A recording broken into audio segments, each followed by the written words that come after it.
desire, is it a problem or a paradox? You're listening to Quick Tips for Manifesting Your Heart's Desire at yogaofalignment.com, where you get bite-sized applications of Law of Attraction, giving you the tools you need to manifest the desires of your heart in all areas of your life. Comments for each and every one of our shows are open. Email me directly at rebbe@yofa.net or drop by the website yogaofalignment.com.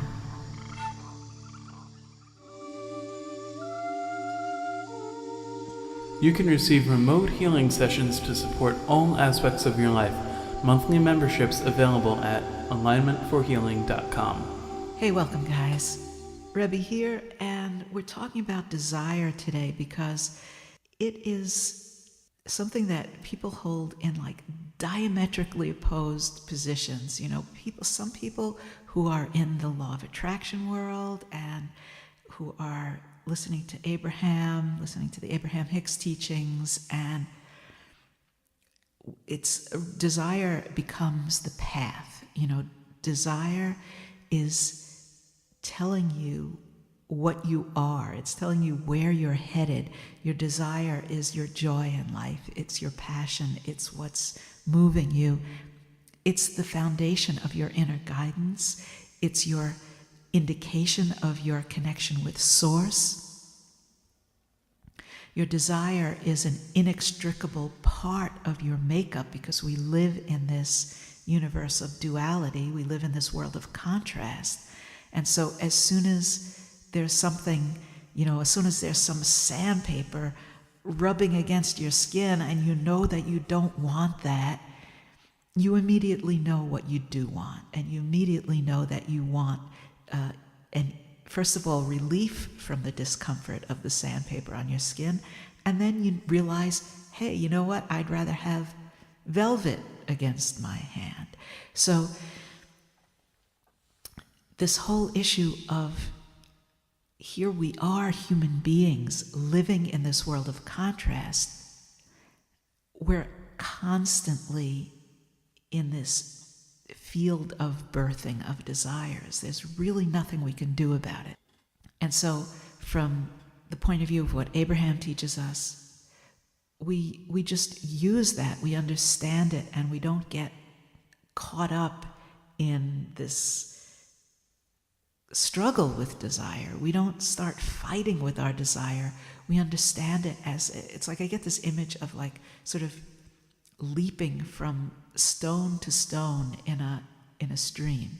You know, you go from good feeling about a desire to good feeling about a desire to good feeling about a desire, and it becomes your habit, it becomes your joy, and it becomes your journey through this human incarnation.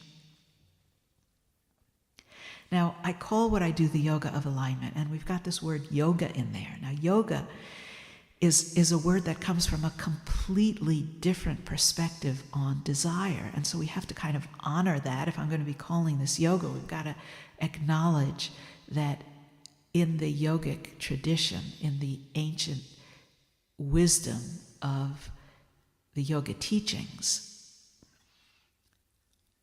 desire is something that is to be uprooted. We want to get rid of it completely. And so if desire is this thing that is blocking us from enlightenment, if desire is this thing that is creating our suffering, if desire is the thing that is basically offering us the tortured aspect of the human experience, it's deluding us. It's causing us to go down the wrong path. It's creating our pain. If that is also true, then it would seem like we have a problem. It would seem like desire is just an existential problem. It's a philosophical problem. It's a very practical problem because how do we relate to it? If we are honoring of the yogic tradition and we are embracing this much more contemporary teaching, of law of attraction. How do these two things mesh, and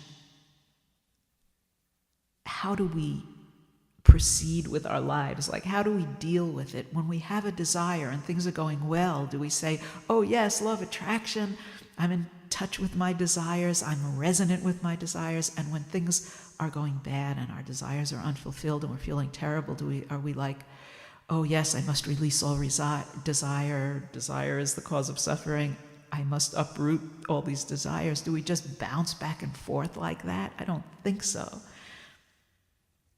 So if we look at it as an either-or situation, it feels like a problem, because we have to negate one in order to go with the other, and we don't really want to do that. We don't want to negate thousands of years of wisdom and spiritual tradition and mystical awareness, mystical revelation. And yet, we don't want to ignore this transformational, profound teaching that is here alive in our own time. So, if we try to separate them, we've got a problem. If we look at this in terms of a paradox, where somehow both of these things are true, and both of these things blend into each other, and both of these teachings are useful, and each of these teachings supports the other in some mind-breaking, paradoxical way, well, then we've got something interesting to chew on. And then we've got something doubly powered for us to move through our lives with. So let's look at that in the next episode. We'll look at how this, what appears to be a problem with desire, is actually a rich and wonderful paradox that we can draw strength and joy and wisdom from. So I'll see you next time. Today's recommendation, head on over to ramdas.theyogaofalignment.com, where you can get a free recording of Freedom from Anger, Fear, and Separateness, How to Transform Suffering and Befriend Your Difficult Emotions. That's at Ramdas, ramdass.theyogaofalignment.com. It's there now. I don't know how long they're going to keep that up. Free recording. Go get it. Thank you so much for listening to Quick Tips for Manifesting Your Heart's Desire. If you listen to this through a click-to-play option, please consider subscribing to our podcast. You can look up Quick Tips for Manifesting Your Heart's Desire in the iTunes directory or follow the directions at yogaofalignment.com. You can receive remote healing sessions to support all aspects of your life. Monthly memberships available at alignmentforhealing.com.